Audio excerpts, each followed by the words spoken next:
Classification of animals based on their food. Have you ever wondered how animals are classified? Today, we'll explore one way scientists categorize animals: by their diet. Animals can be grouped into three main groups based on what they eat: herbivores, carnivores, omnivores. Let's discuss it in more detail. For the first, herbivores. These animals love to eat plants, like grass, leaves, fruits, and vegetables. Examples are rabbits, cow, elephant. Carnivores. Carnivores like to hunt other animals for food. They have sharp teeth for tearing meat.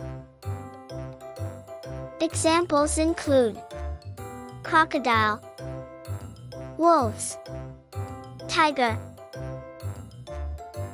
lion. For the last is omnivores. Omnivores are the most flexible eaters. They can eat both plants and meat. Examples are bears, pig. Now, can you name your favorite animals? Are they herbivores, carnivores, or omnivores? See you next video, guys.